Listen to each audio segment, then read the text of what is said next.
练习就为了等待一个机会，争取代表队的资格就在眼前。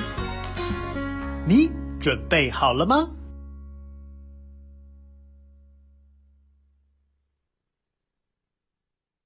冰上对垒，一直乾坤为了争取代表台湾出赛冰石湖国际赛的这个荣耀呢，我们全台湾各地的冰石湖好手在5月27、28连续2天聚集到了台北小巨蛋2楼的冰上乐园，来参加中华民国冰石湖协会114年国手选拔赛。我们的今天的赛程呢，进入到第2天了。大家午安，我是董敬桥，依旧是和我们的台亚卫星团队以及来自中华民国冰石湖协会的裁判及教练，我们的庄家文老师一起来为大家带来奖评服务。庄老师午安。午安。我们今天这个第2天的赛程，所以越来越多的这个预赛其实已经有结果了。那我们现在在 C 赛道呢，看到的是混双组，由这个2位来自加拿大的可以说是这个华侨选手，我们的 Brandon 跟 Amanda 搭档的台山队要出战有名冰湖俱乐部。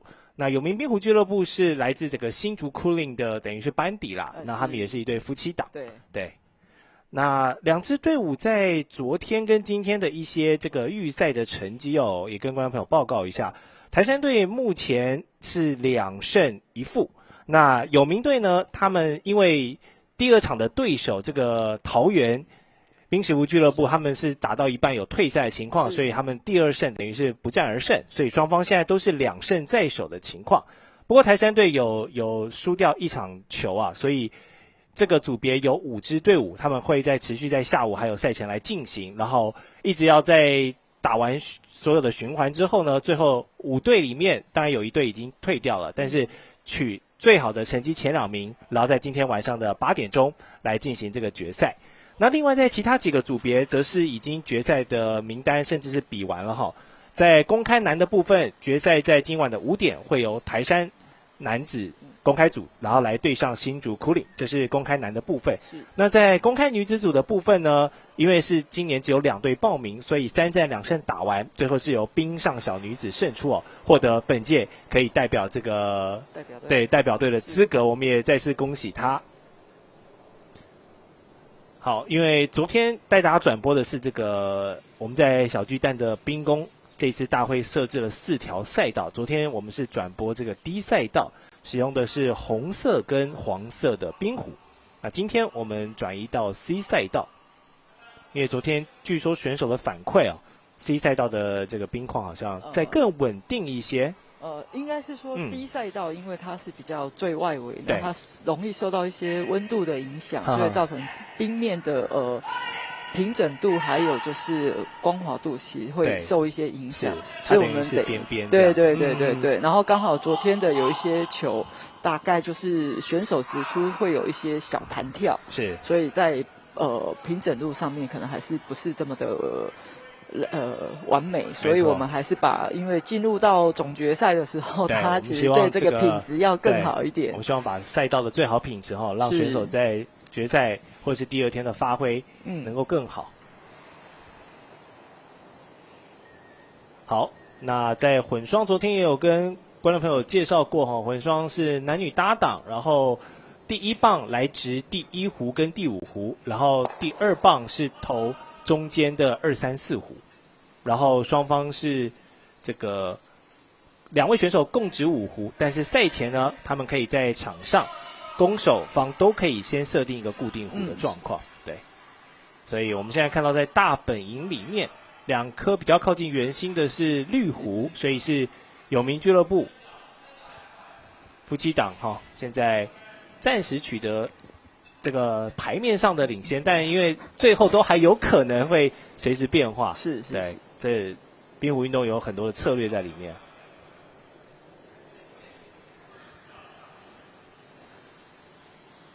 那其实这些新竹冰石湖协会的伙伴们本届也是非常积极的参与包含我们现在常常看到的这对搭档，欧静选手也是这一次有出赛冰上小女子，是跟着另外的3位队友，这一次获得了这个冠军对，那他的先生，对，他的先生也是我们的戴老师，他待会在5点钟也会跟伙伴们要出赛这个男子组的决赛。是。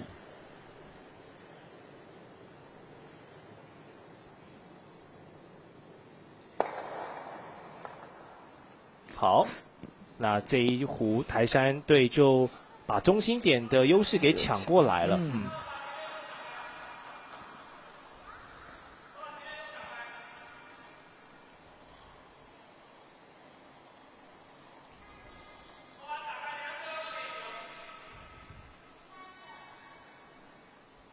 好 ，Hammer 在有名滨湖俱乐部的手上，所以他们有可以这个最后一指的优势。在滨湖运动，通常是握有 Hammer 的队伍是占据优势的，因为你有最后一直来这个改变战局的机会。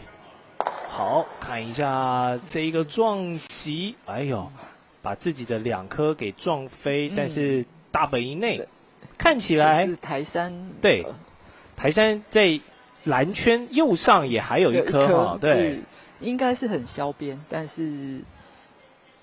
应该是有压到，有压到，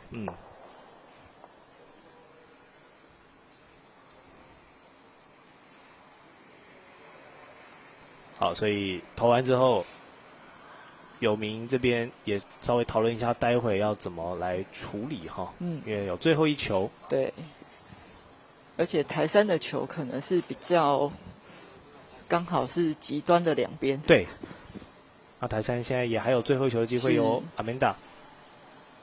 周怡轩选手来掌握，看他会把它送到什么位置。也有可能他把中心线上的再往内送。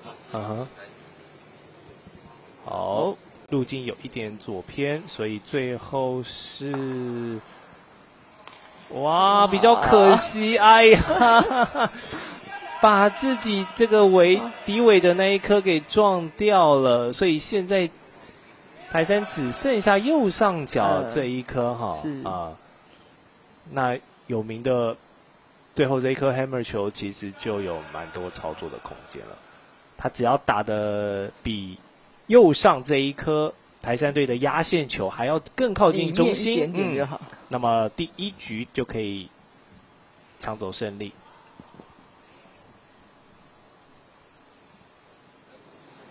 混双的部分，我们一样是进行8局的比赛。好，这个需要一些动能看起来速度有点快耶，看看留不留得住，也是有机会留不住留不住。那这样的话，最后靠着这个右上角这个贴边的蓝色球呢，那第1局就是由台山队首开纪录，哇，其实还蛮惊险的双方都有一些预期以外的小状况，但冰况就是这样子，尤其是昨天，今天又不一样。我们的制冰师其实都利用空档时间，还有重新再做撒冰的动作。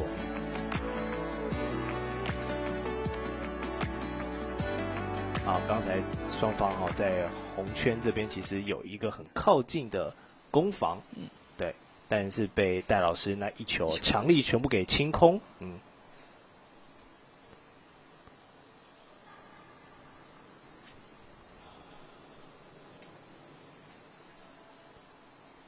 这2天也是所有来自全台各地的伙伴们就是请假的请假，对，就是临时来参加这个周6日的红道杯，然后接着再来参加礼拜2跟礼拜3的国手选拔，所以这连续4天的赛事我相信虽然是比赛，但是也是一个很好的机会，大家这些冰石湖爱好者难得齐聚一堂，真的，他们真的是一期一会，因为其实很多选手都常年住在国外，对，大家都是只有在这种大场面的时候会回来，齐聚在一起，是，尤其今年像周老师讲的，也是第一次在我们台湾办选拔赛嘛，等于之前都是可能移师到其他的地方去举办，对，所以是蛮有代表性的，又是选在小巨蛋这样非常充满体育色彩的一个场馆。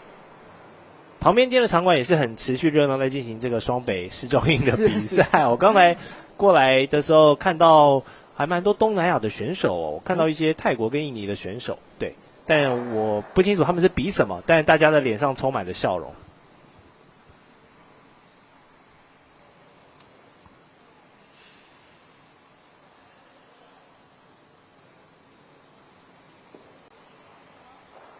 好，台山队的第一直有撞击到前面摆放的防守火，但是改变不大。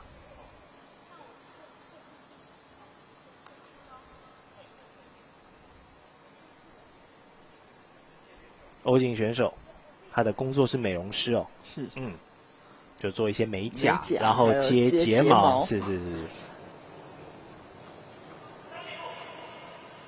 对，看得出来这2天出赛啊，他也是把自己的造型打理的比较这个华丽一点，这样也好，因为其实大家难得齐聚一堂，而且大会其实有派摄影师帮选手们捕捉他们比赛的瞬间，对，所以其实永明杯加这2天的国斗选拔，4天的这个密集出赛啊，其实可以出蛮多这个冰石湖比赛的照片，而且难得又是在小巨蛋，这个在台湾算是相当不错的场馆。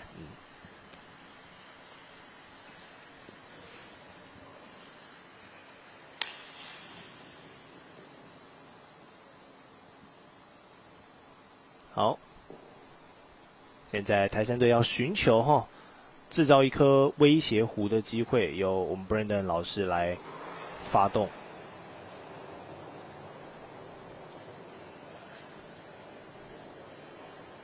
蓝色的冰湖缓缓的向右旋，然后双方都会刷，看看他的蛮理想的。停留在蓝环的位置，那下一个目标应该就是把中心点台下有名放的这一颗绿湖给破坏掉。那当然有名也是要发动一些保护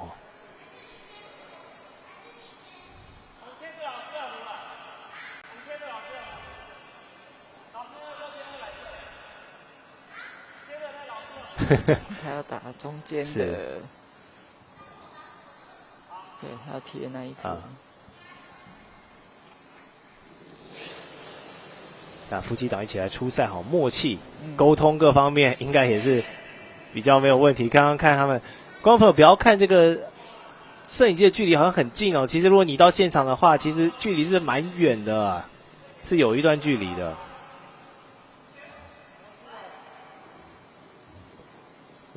这一壶送到自己湖的前方，形成了一个保护。但因为都是在自由防守区目前的威胁不算太大。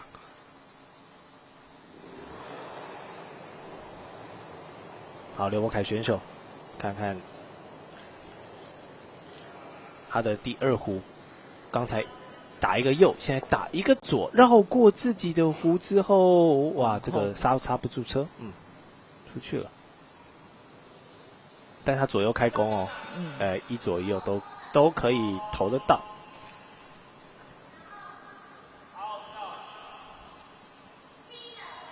好，戴玉红现在也要来尝试走一个左路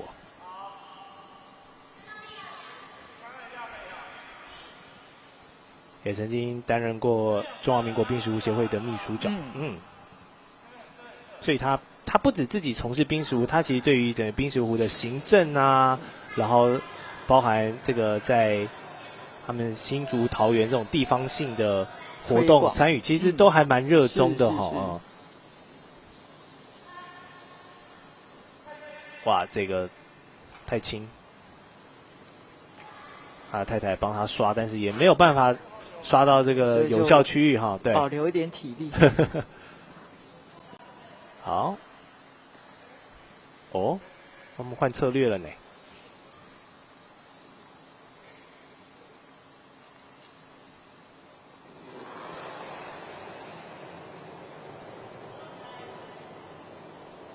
所以台山第2棒的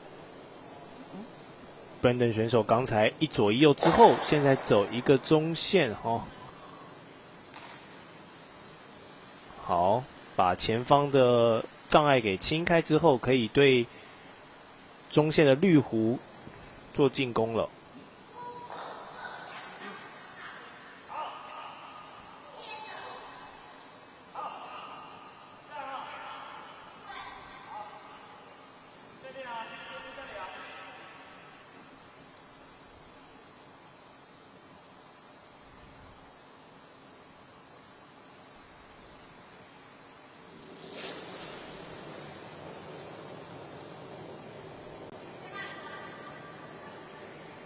哇，这球球速看起来蛮快，然后欧锦选手你在判断要不要做刷冰的动作，而选择不刷冰，然后，哦哟，看起来刹得住车哦，哎，相当的不错。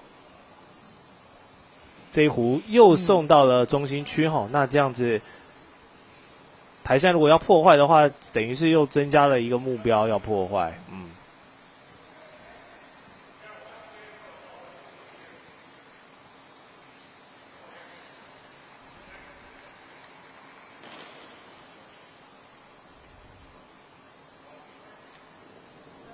好，台山关键的一球。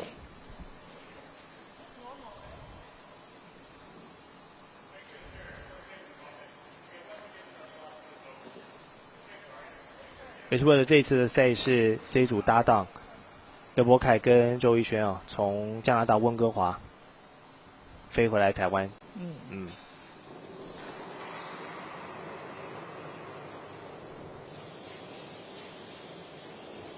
好，这个全程跟随，刚好看一下。希望是能把球带到，他可能要放在绿色湖前面，直接进 center。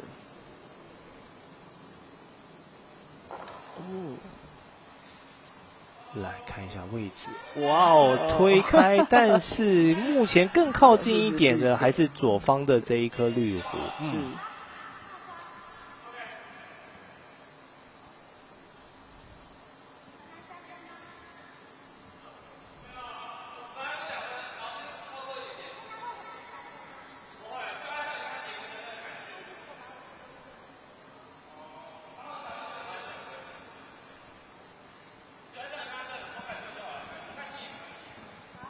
好，现在有名，因为我有 hammer， 然后以刚才的这个局势来看，他们现在是保底有1分哈。那欧锦选手看这一壶，可不可以再争取更多的分数，还是会产生一些变量呢？看起来这一颗瞄准蓝湖而去，不过撞得到，碰撞之后，哎呦，留得住吗？哎呀，可惜留不住。不过还是不错，对。这样子的话就取得了2分哦。如果刚才左下角那一颗留得住，并且比台山的那颗蓝色还要近圆心的话，他们这一局可以进账3分了。对，最理想的状态是3分，但2分也挺好的。所以在第2局，有名搭档扳回了一城哦，2分进账，所以双方现在的比分是2比1。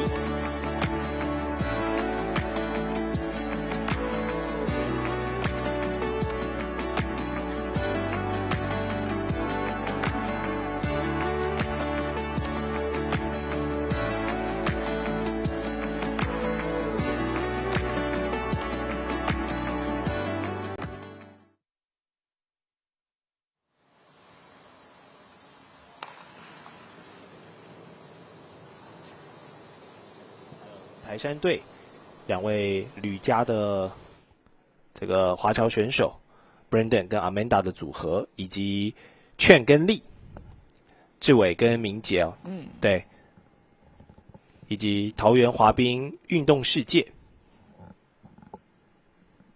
不过桃园这个组在昨天比完第1场之后，他们后面有一些状况，他们就退赛了。因为最主要是昨天那个选手娇他因为他在男子组在第1场的那个混双的时候有跌倒，那好像有点瞬间可能拉到 OK， 稍微比较严重一点。然后他又因为他又要再比男子的部分，所以他要做战力分配的考量。对，确实哈。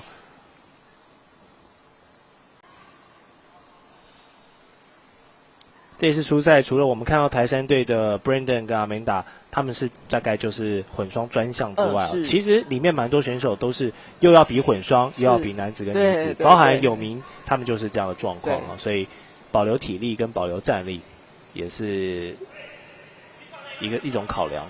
对。好，撞击之后在前点放了2颗防守弧。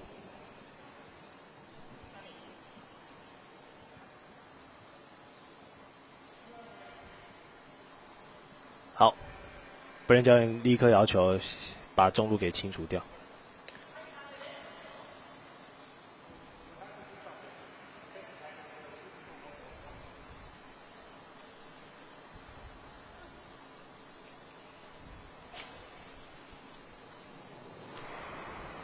我们看一下，职业是精算师的 Amanda， 路线可不可以像她的数学一样好哈？精算一下。哦，看起来是可以撞击到第1颗，没问题。发生碰撞之后带点左，的确有完成想要设定的目标。哦，只是碰撞之后的力道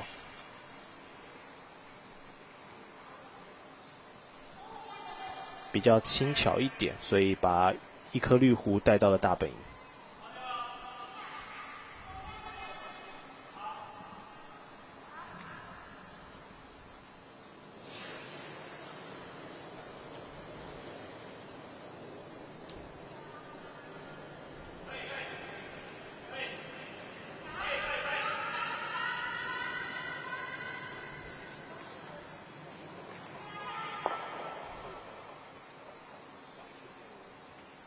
哇，障碍挺多的，现在障碍越来越多了。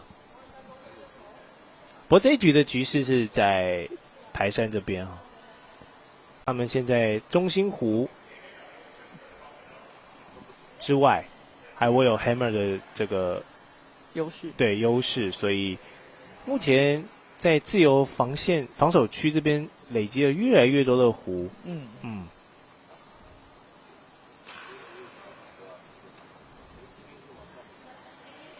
还是先把有威胁的清除掉哈，所以先对有名这一颗在大本营的上缘的绿弧先发动攻势。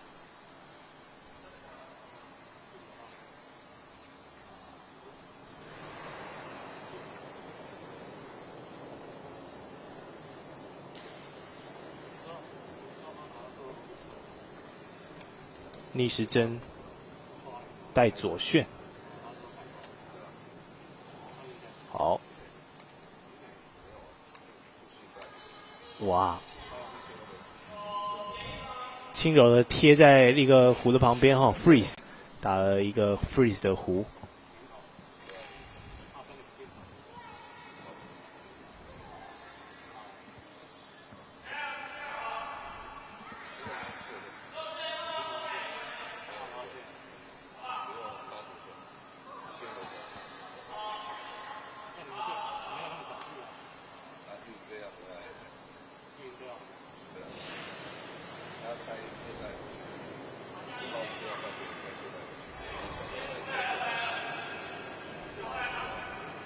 好，这球蛮笔直的哈。撞击之后，哇哦，第2颗作用力比较大，对，所以飘出去了。但还是送出来的这一颗有留在大本营。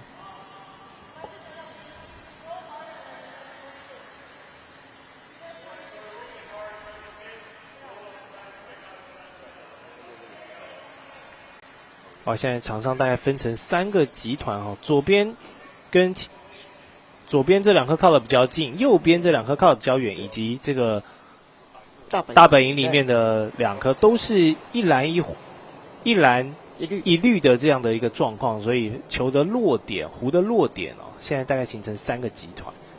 那双方都在针对偏左这一个跟中间这一个做想法。刷出去了，这球力道比较大。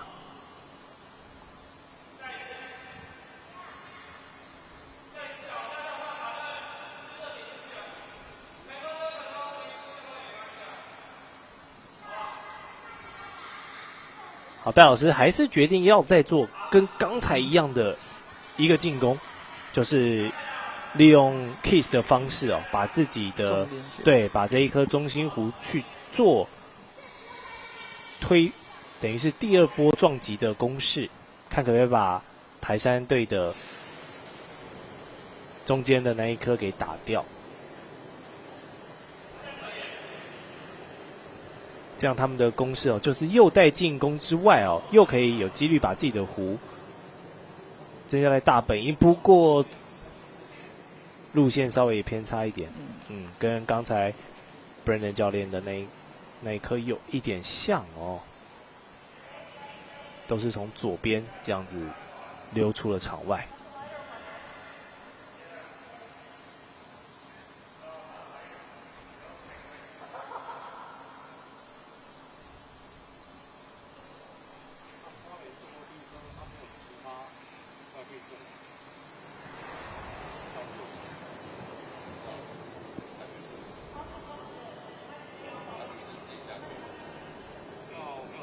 这球开始往左走了，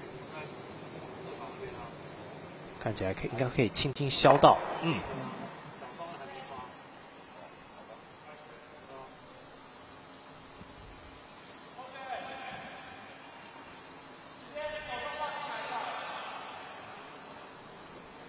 好，那现在有名的最后一颗。战术设定上很简单，因为中线被打通，对，所以先生给太太的指令就是希望直接走中线，对，然后把理想的状态就是可以把台山的那一颗给击掉，然后自己的那一颗也留在场内，这样他们在比较弧心中间的位置就有2颗弧的优势。好，那这样就是考验欧进能不能送出一颗直球了。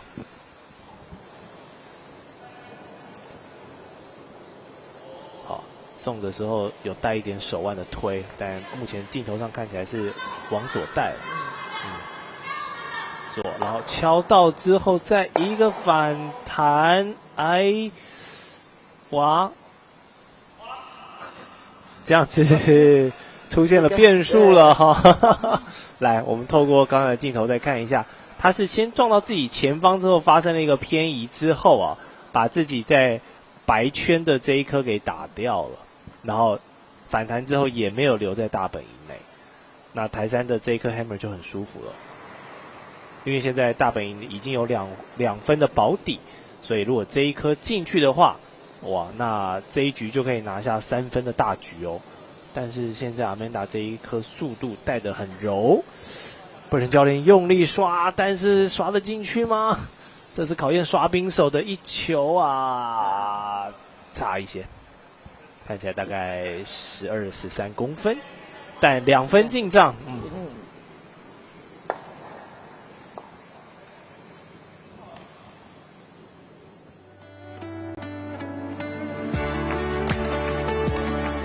好，这场混双现在刚打完第3局哦，其实双方的策略上、设定上都还蛮有看头的，包含有时候有一些弧走的位置跟在场上发生碰撞之后的这种不确定性，也是为比赛增添了很多惊喜。刚才关键的这一球自己是没事把2颗给送出去了。不过现在比数还是咬得蛮紧的，3-2而已哈。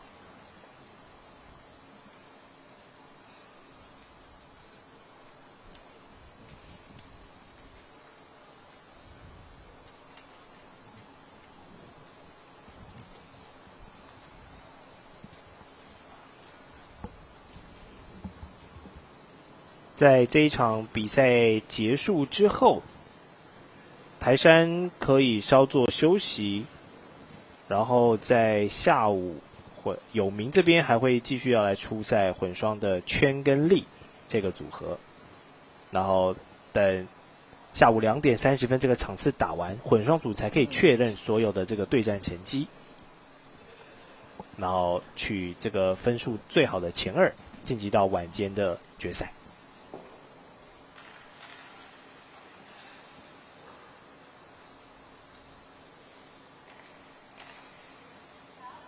庄老师，我们今天如果比完赛，这个场地什么时候要归还给小巨蛋？明天协会好像还有一天的整理跟修，就是归还这样 ，OK， 所以也不会那么赶，就还有明天的一天可以使用这样。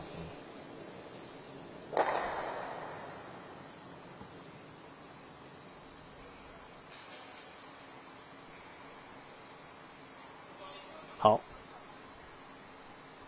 周选手这第一球蛮理想的哦，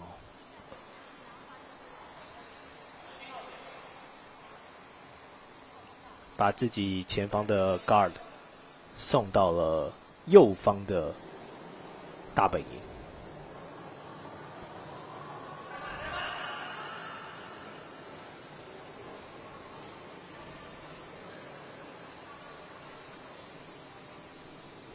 好，夫妻俩一起刷得进去，应该可以。对，可以。哇，太太没有 catch 到先生，要击掌。我一起刷的任务成功了，这个夫妻齐力，齐心断金啊！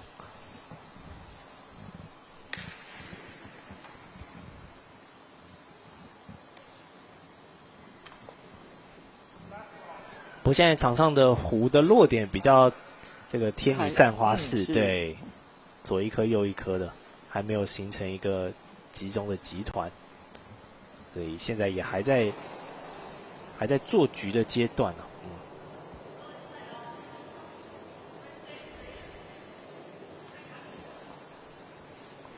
哇，跟着老师这一颗丢得很理想哦，进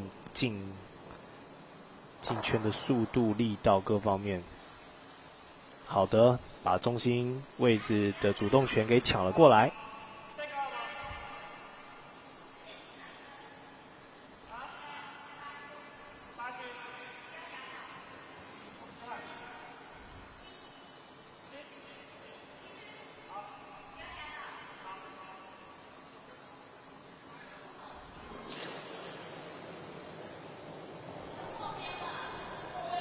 哇，这球出手角度转移的就挺大的哈，看起来应该会从这个中洞对穿越，但速度有缓下来，所以应该是留得住哦。哦，不止留得住，还进不去这个圈。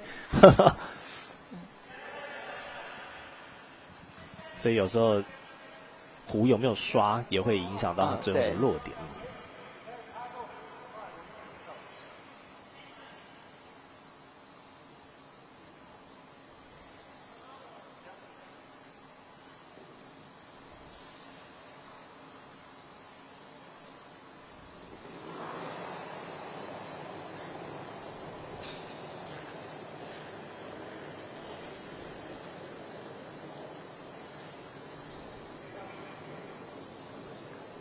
哇，再补一颗哎！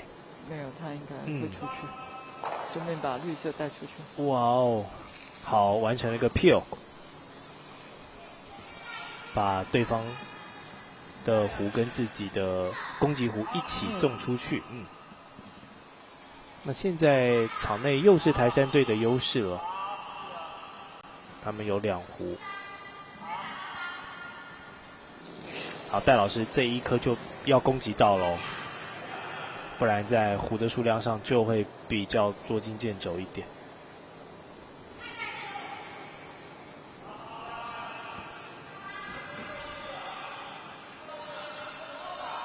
哎呀，结果送到了自己的防守湖前端哦，紧密在一起。紧密在一起。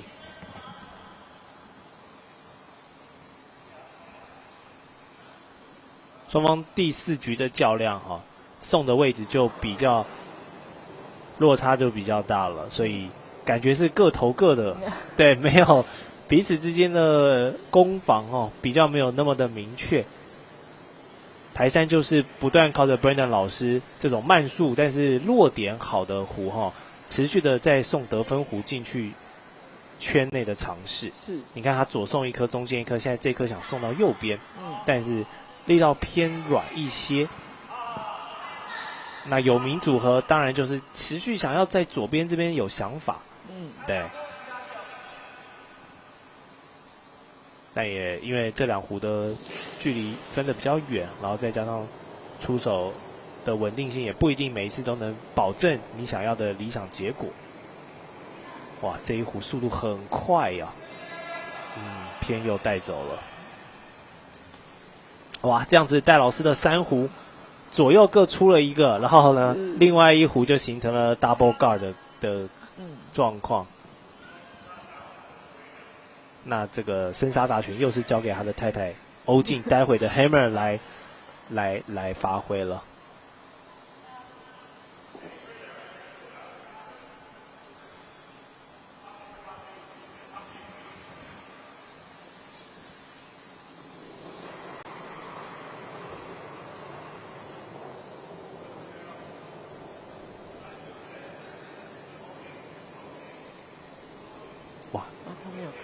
对，但应该可以轻轻插到，然后进去。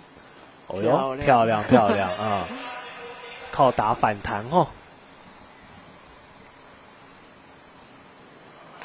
好，因为蓝湖现在落点分散，所以对于有名来说，他们最大的机会就是直接对一个是直接把中心湖给打掉，中心湖打掉之后，只要它的落点比另外2颗蓝湖中间还要近的话，那最后的统计分数就会是只有绿湖的1分。对，那这会是这一局有名要争取这个最好的结果，就会是这个剧本。我们看欧静选手能否顺利完成。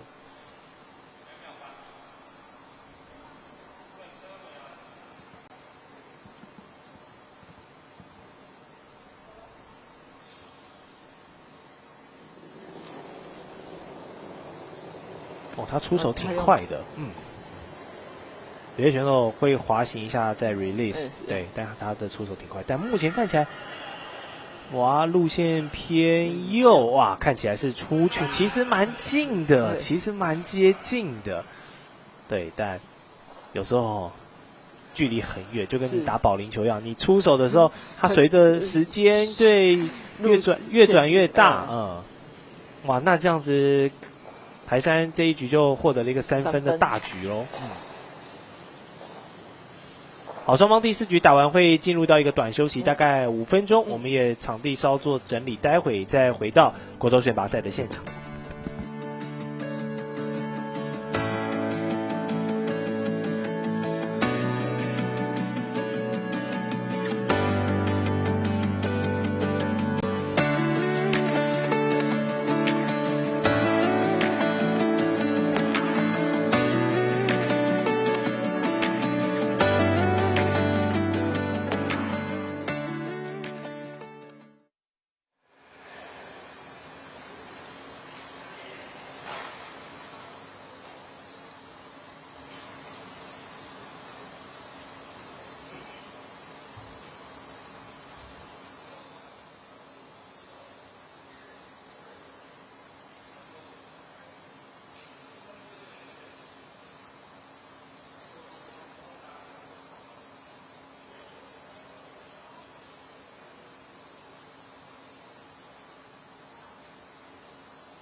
好，台湾虽然位处在亚热带哦，冰上运动是资源来说比较偏少，但是还是有一群热爱冰石湖 curling 这项运动的选手们，在5月27、28连续2天，在台北小巨蛋2楼的冰上乐园哦，在发挥他们的球技跟经验，要争取好成绩。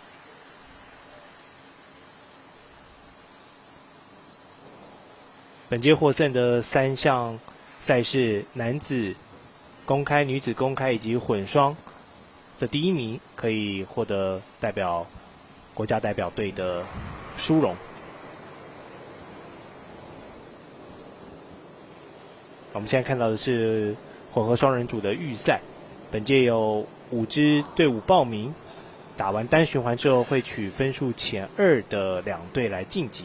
而台山队跟有名目前看起来都是这个循环赛里面的佼佼者。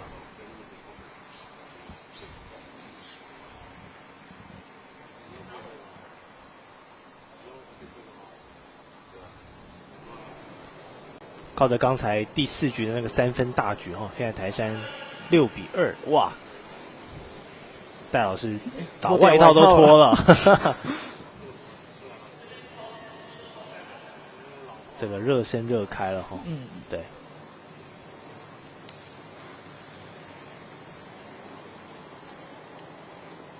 但其实冰面上的温度很低啊，我在这个旁边我都觉得冷。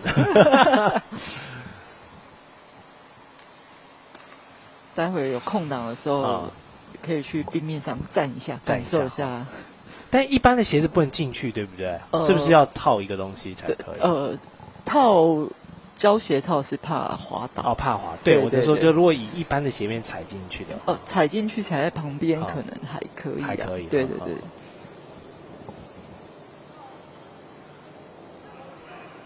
好，这一颗轻柔的撞击之后没问题，是一个 draw rise， 透过撞击把自己的这个防守区的球给撞到得分区里面。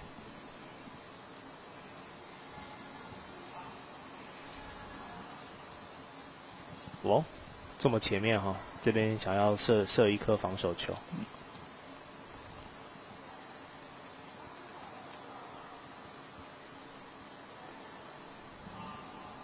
老师的衣服写的拉面探险队哦，所以他应该是拉面爱好者哈。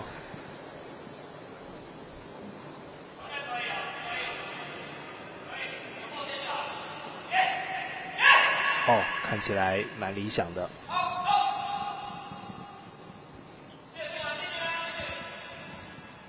OK，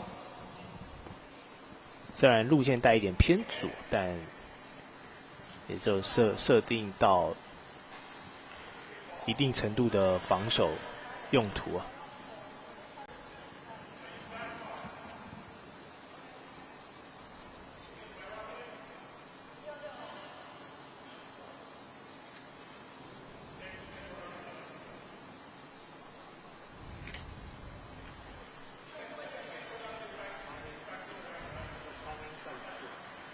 其实在2025年也是刚举办完在中国哈尔滨的这个亚太，所以其实冰雪运动都持续在进行，而我国在冰石湖这项项目的国际赛最佳成绩是2021年时候这个亚太冰石湖锦标赛夺下了铜牌哦，是我们的男子队缔造的纪录，然后也成为我们自2001年开始参赛亚太锦标赛以来的最佳成绩。当时在16年的时候曾经拿过第4名，然后在今年2月在哈尔滨的亚洲冬季运动会哦，当时我们的男子冰壶代表是获得了11队当中的第7名了，所以也是透过不断的出赛，慢慢的累积这个冰石湖运动的人口基数哈，然后也是希望在国际赛上面的成绩能够稳定的成长。包含现在看到的台山队，我们的 Brandon 教练跟 Amanda 教练，刘博凯跟周怡轩他们的搭档，其实也是混双本届代表我们中华民国在今年2月哈尔滨亚洲冬季运动会代表中华队来出赛的。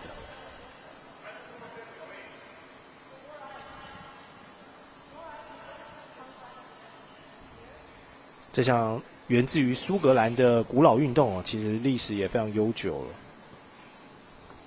在1511年的时候，苏格兰就出现了首次的这个冰壶比赛只是当时这个整个雏形还很原始，就可能是丢一些一般的这个石头啊，对对对，从这样源自而来然后是要到17世纪，这个人类的加工技术比较进步之后，这石头被加上一个把手才逐渐有这个现代冰壶的雏形。当然，这些冰壶全都是产自苏格兰的 Ailsa Creek 埃尔萨岩。这个冬奥指定的冰壶材质跟厂商现在全世界就仅此一间，对，仅此一家，垄断事业，而且他也不会被告这个反垄断法，只有他在做。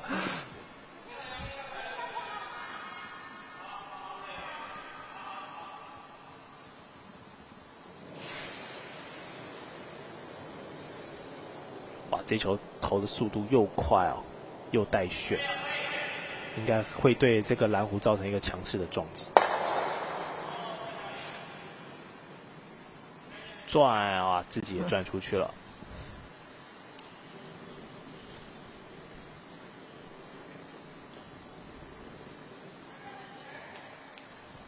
这是一场防守局现在双方都剩最后一壶了，然后大本营是空荡荡的状况。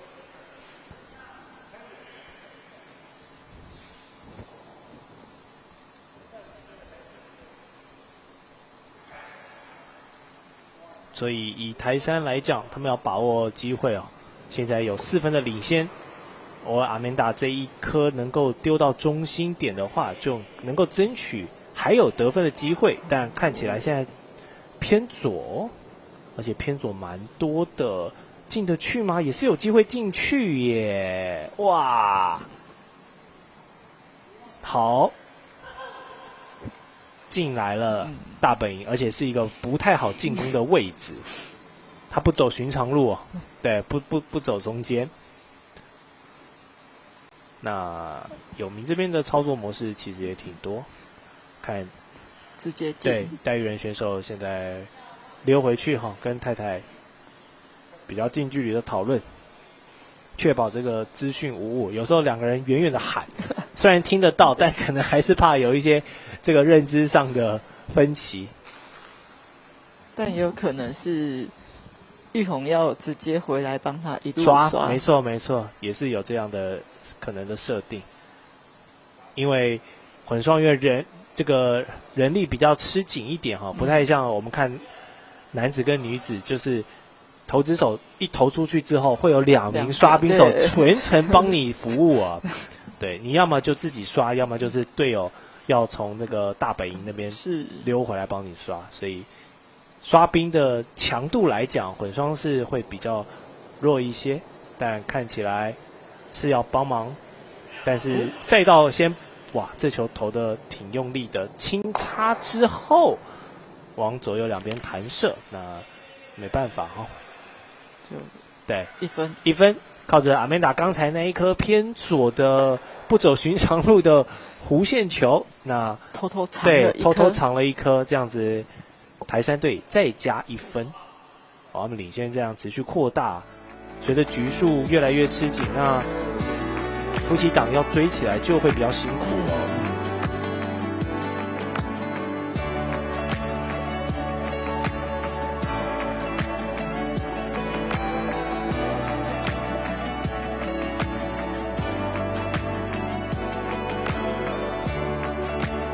刚才这一壶大概是双方这场较量比较少数的碰撞壶，因为这一壶大家感觉也是都在打防守，所以大本营其实空荡了蛮久的，然后最后靠着台山的那一颗，现在是再加1分，所以其实5局打完，台山队4局都有能得分那有名反而是只有在第2局有得分之外，其他的4局都是挂零。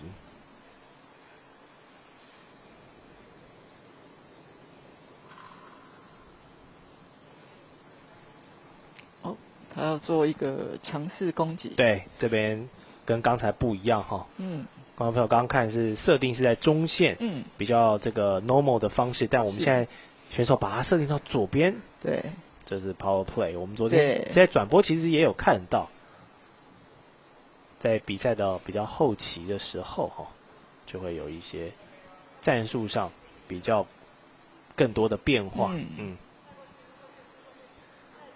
我们刚刚也可以看一下，透过镜头看一下选手怎么在做这个 setting 哈。包含他们的规定，然后怎么来微调。这个部分是一开始我们的制冰师就跟大会会宣布一个定位点。定位点。对对对，那就是中心线的有一个定位点，然后两边各有。对，它左边它这个强势进攻，它可以放左边或右边，事实上都可以。对。那由那个选手自己来选择，但定位点的水平是一样的。固定的。对对对。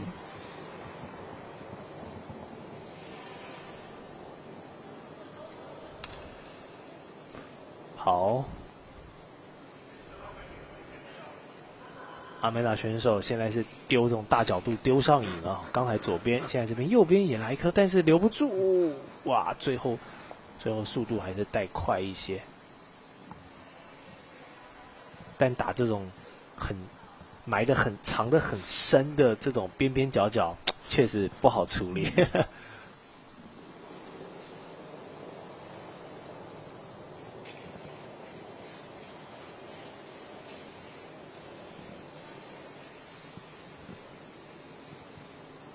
哇，很居中，所以台山队的要刷，然后加速让这一球出去。顺利的把它刷出去。不过路线设定的挺好的，所以看到他们有沟通一下。刚才那样的路径是没问题的，对，力道再微调就好。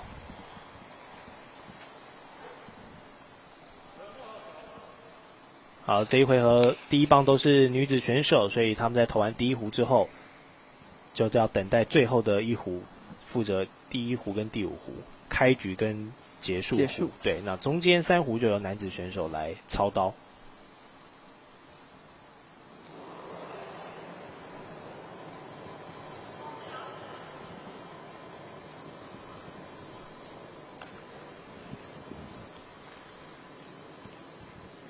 好，这个要刷一下。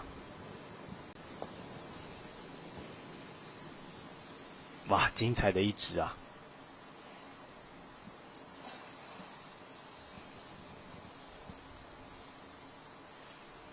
这样子，现在得分的领先权就被台山给抢走了。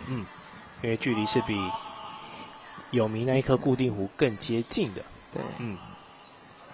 那现在戴玉红要立刻对这一颗做破坏。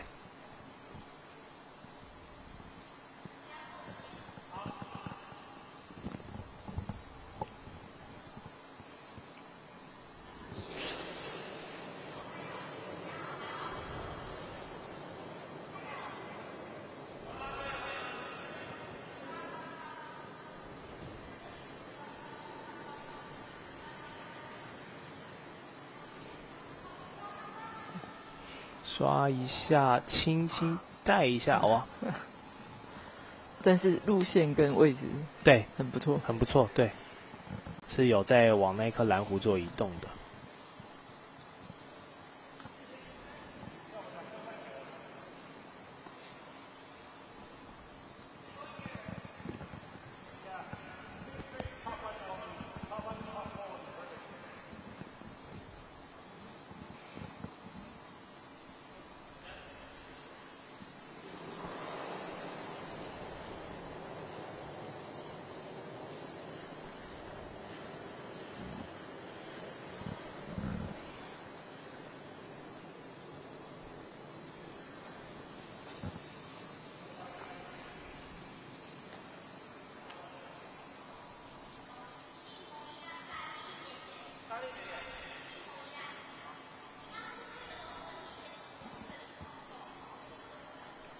好，夫妻档刚沟通完后，他们要再设定一模一样的位置，因为觉得路径还不错，但刚才的力道比较不理想，所以现在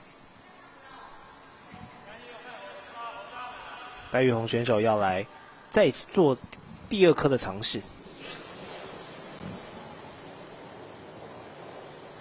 看看能不能送到相同的位置哦，但是再加一点力道，看起来是有理想的哦。现在路径是重复度蛮高的，不错。撞击之后，好，让自己的绿弧再往中心靠一些，但目前靠中心的优势应该还是在台山这边。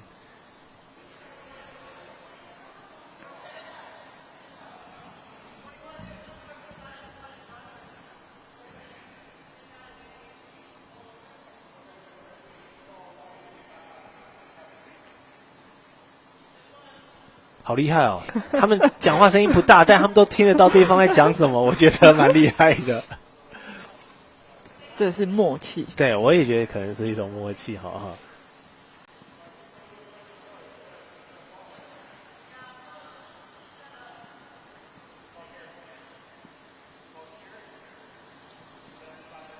两位都是住在加拿大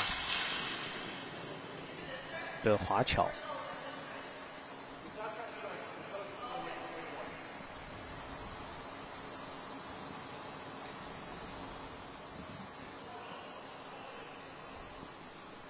好，讨论经过一番讨论之后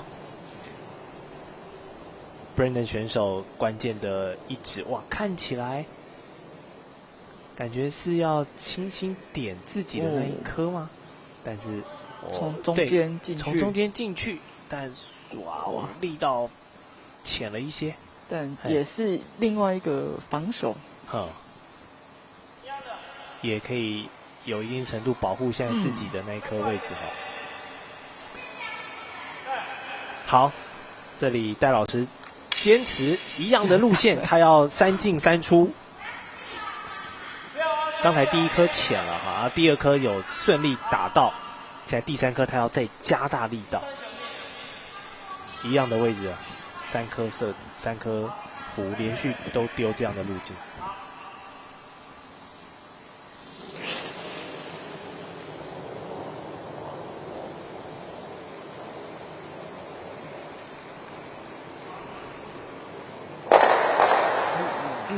哎呦，有点惊险哦，因为这一颗其实速度带得很大，对，所以如果刚才弹撞之后，把台山队的那颗蓝弧弹掉的话，那就会是一颗杀伤力很强的一个 play 哦。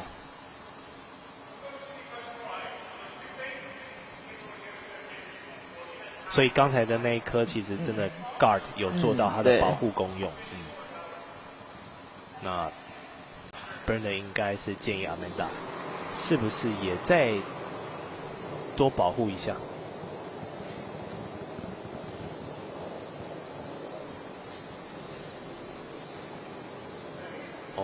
看起来是一颗居中球，但速度太快了。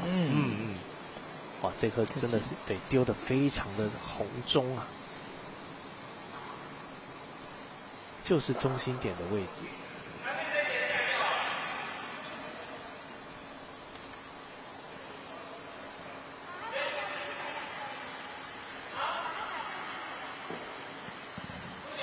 好，那这样台山就丢完他们最后一壶了，那就看一下有名欧进选手的最后一壶怎么样哦。现在他们在大本营也是有牌的，但距离比台山稍微差一些，对，所以想要得分的话，就要么就破坏掉台山的那个蓝壶，要么就是再丢一个更居中的。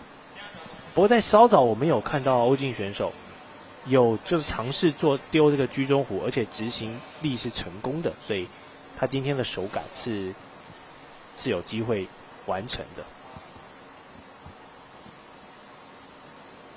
我们来看有名关键的这一弧，看起来很正宗哦，但速度挺快的。好，应该是出去了。如果这种慢一点，确实是有机会沾到红色的区域，对，这样就可以再抢走胜利了。但这个双方白环的较量，很明显是蓝色更近一点了。从这个角度看的话，双方选手也都确认一下，对，这样比较谨慎啦，这样子也不会有一些争议或者怎么样。好，那这样子就是台山再加1分，现在距离他们这场获胜是越来越近了哦。他们把握大局的时候可以灌3分，对，然后把握这种小局的时候也可以1分2分稳定的拿到。这个果然今年还是很厉害啊。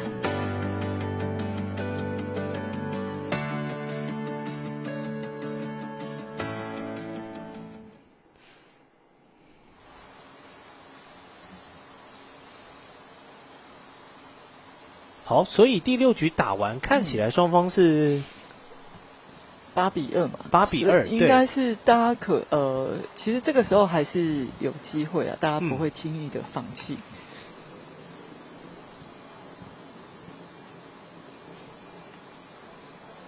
我们看一下选手，应该还是他们刚讨论一下哈，对，因为按照我们的赛制，比完6局，选手是有选择的权利，是，对，看是不是要保留体力，是去摆定位弧，好，是去摆定位弧，应该是会继续，是，因为其实刚有提到这个。有名滨湖俱乐部，他们现在是2胜0负的状况，因为他们其实只打了1场啊，第2场是靠着对方的退赛，不战而胜，对，是。所以刚才我们一度在想说，是不是要保留一些体力啊？因为现在已经输到6分了。但是因为他们都有拿过3分或者是几分的比较大的进账的时候，其实这个部分还是有机会，拼一把看看，对。好的，这颗蓝湖丢的位置其实蛮好，长的很后面，很后面，对，这种要做攻击都不是那么容易打到。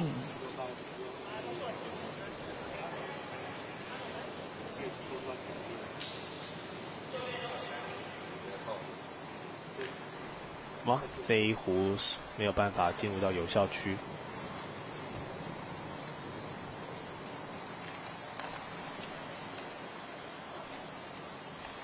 好像我们旁边那个赛道旁边那2个缓冲的黑条，那是什么材质的？那个这个赛事这个场地原本是曲棍球跟其他的冰上活动，对，那这个部分是协会这边临时还有制冰团队他们协助贴上一个泡棉胶条，对。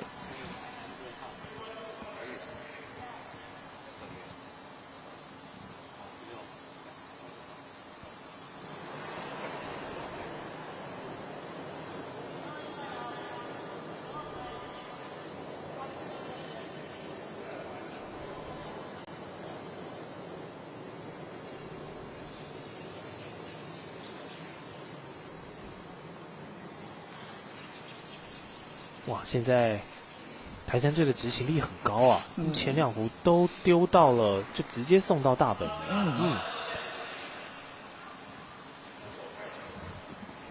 所以目前看到现在的 setting， 有可能又会是一个大比分的一局哦。没，他如果没有把中间的打掉的话，对，但是目前这个落点是有设定这样的一个悬念的。我们来看。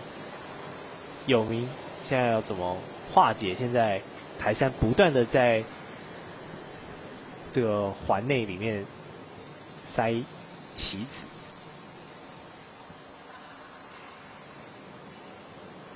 好，刚才第1壶是被 remove 掉，然后他们的第2壶送到了左边，形成了一个防守区的护卫固定球。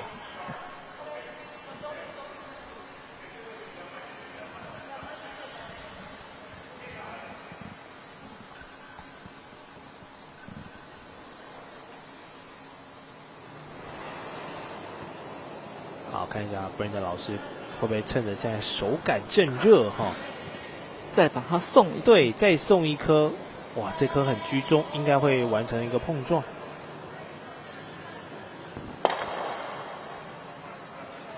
哇，转得进去呢。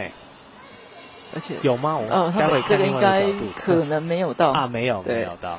但是他把大门打开了，对，所以他如果等一下要对绿湖差不多了的时候，他们可能你看也剩2壶了，对。如果那颗绿湖不攻击掉，里面那2个也是白搭，对，所以可能也差不多要做攻势的发动。那可能要看有名他的尬要做在哪里。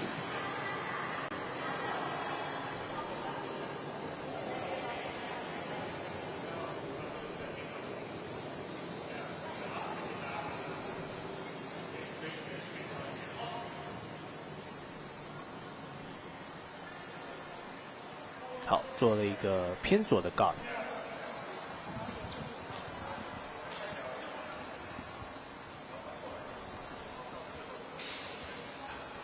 好，讨论一下哈，怎么做进攻，然后可以把效益最大化。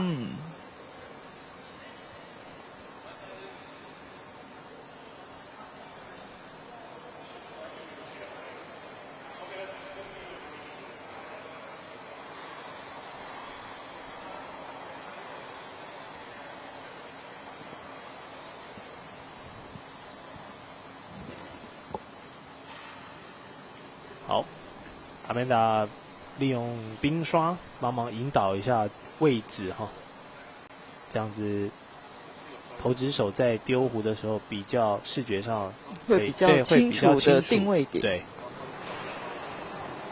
好，刘柏凯选手关键的一壶，哇，现在看起来这个角度很棒哎，虽然带一点左旋撞击，好。那果然还是被这个防守壶给影响到哈，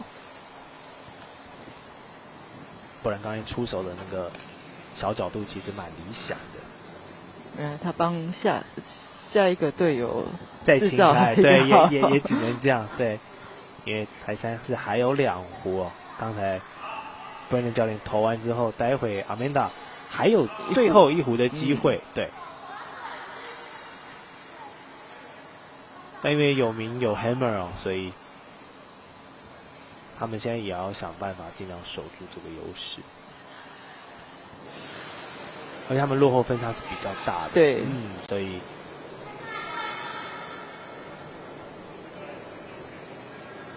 在思考上也是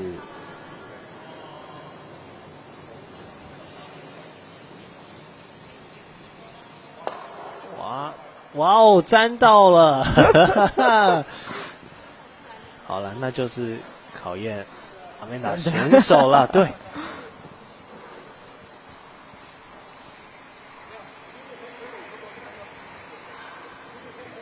又是一个大局的机会哦，前提是能够把中间这一步破坏掉。之外，还要祈祷待会有名没有办法投出一颗这个居中的红心球。但无论如何，你没有办法控制你的对手做的好不好，但你至少把自己的部分做好了，那其他的东西都交给这个冰石壶之神来决定了。好，关键的一颗哇！但是现在出手的角度看起来是右旋哦，右旋，好，应该会被这一颗绿壶给防守住。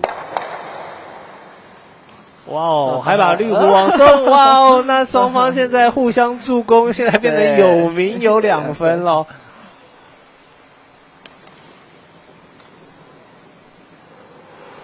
这个惊喜总在碰撞后，对，碰撞之后，可能会随着这个冰壶的落点哈。谨慎的一球，在这个时候有名啊，当然可能希望再塞1分。当然，他们现在是5分的落后对啊，现在已经是第7局了。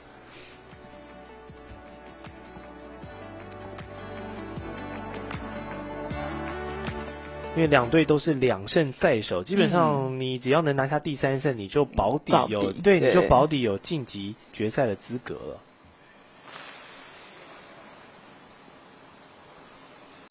哇，紧张，关键的一球。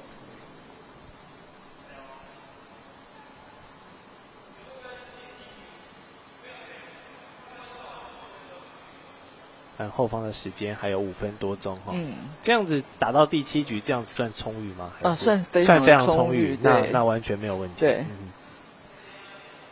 早上的女子组到最后的一球，对，只剩下不到1分钟。哦，那个就会，那个就很紧张。好，我们来看欧静关键的一球哈，他也是工作的关系做美甲跟做睫毛，所以他的手劲应该很巧。哇，居中，哇哦，哇，比较可惜，对，力道太大哈，所以原本有尝试做3分呐，但是总是会有一些意外发生，把自己的那一颗球给打掉之后，有名最后进账的分数是1分，对。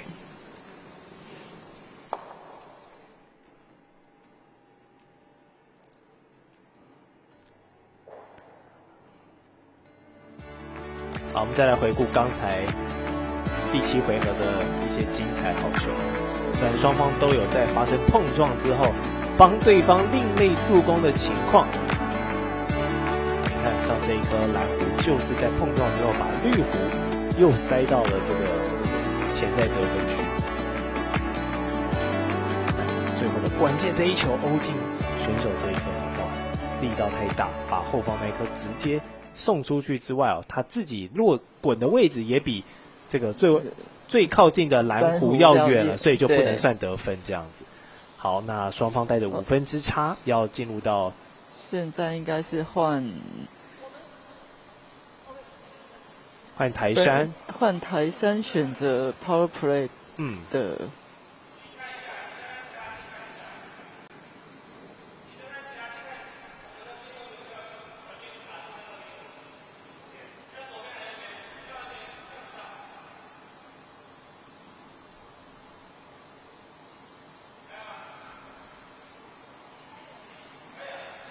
绿湖这边可以摆的位置，它能操作的空间是大概怎么样？其实他们的方式是，其实在其他器上看，大概就是他们绿湖会把蓝湖挡住，所以当他们会是在一个直线上面，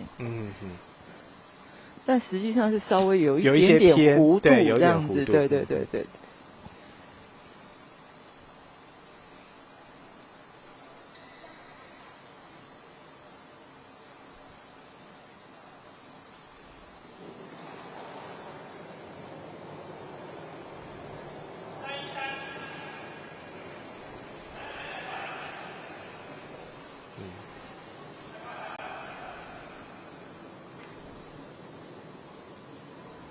哇哦，这球很漂亮啊！哇哦，停在了红点，哇！如果好，刚才投太大力了，但下一回合修正的就很到位直接一颗入魂。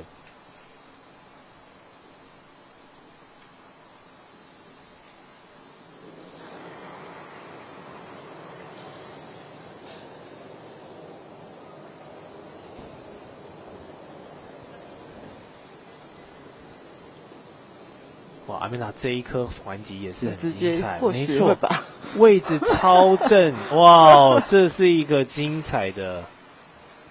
但是因为有碰到，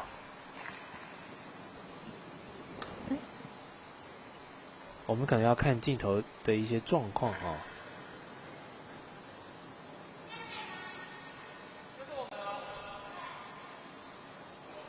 所以刚刚应该是出手可能有一些状况吗？我们再看一下，刚才这颗进来，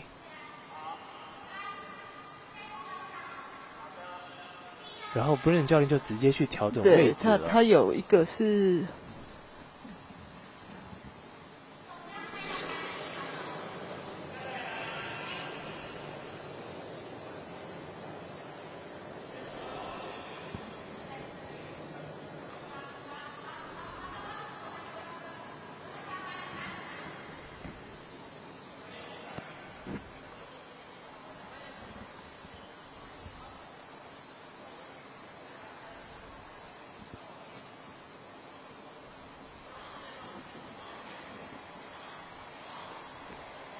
好，那他们还要再尝试对这一颗绿湖做一个进攻哦。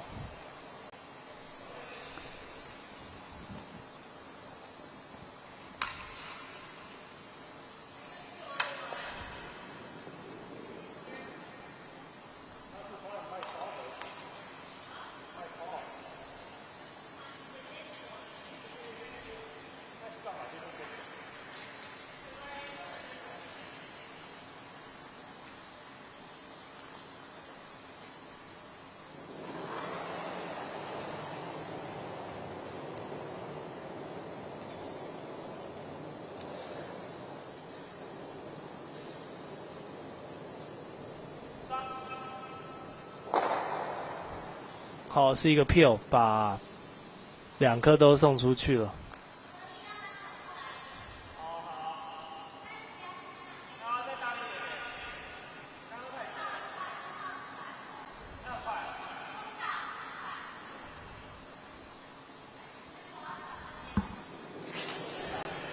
好，跟观众朋友报告一下哦，刚才会发生那个状况是在冰壶有一个规则叫做 Fire Rock Rule， 就是在混双的前5球哈，你是不能有这个一些区域对撞击的规定。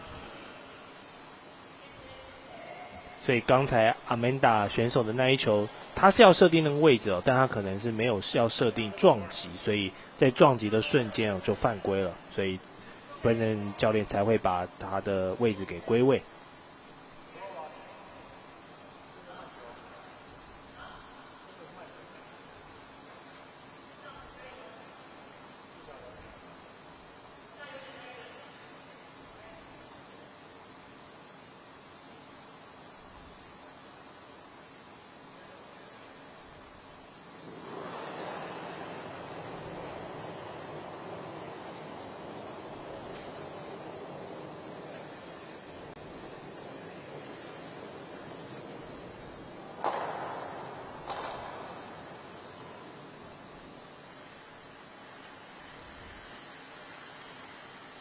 好，现在蓝湖还是勉强的有站到大本营的这个边边角角，但中心目前还是绿湖保有这个潜在得分的优势。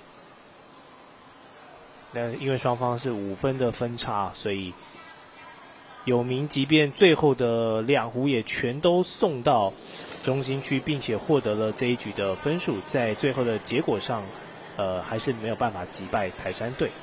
所以目前看起来，双方的这个较量应该是大局已定。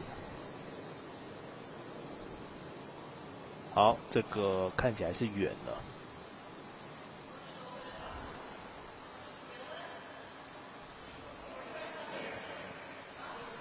那也跟观众朋友报告一下，在这场混双的较量结束之后呢，我们会稍作这个场地的整理哦，我们的制冰师会重新再做对赛道上做一些调整，然后我们会在下午的5点钟再回到我们的转播现场，那会为您带来男子公开组的决赛。本届的决赛是由台山队跟新竹Cooling这一场收赛对来进行这个较量结束。好，那在这个双方打完的状况之后啊，是决定先做结束了。那最后的比数是8-3，我们恭喜台山的混双拿下了他们的第3胜哦，所以也确定可以卡位到这个分组的前2名。那他们可以稍作休息哦，然后等待一下这个下午的更多混双赛事结束之后，究竟在今天晚上8点的混双决赛会是对手会是谁？那我们到时候也会持续为大家带来转播。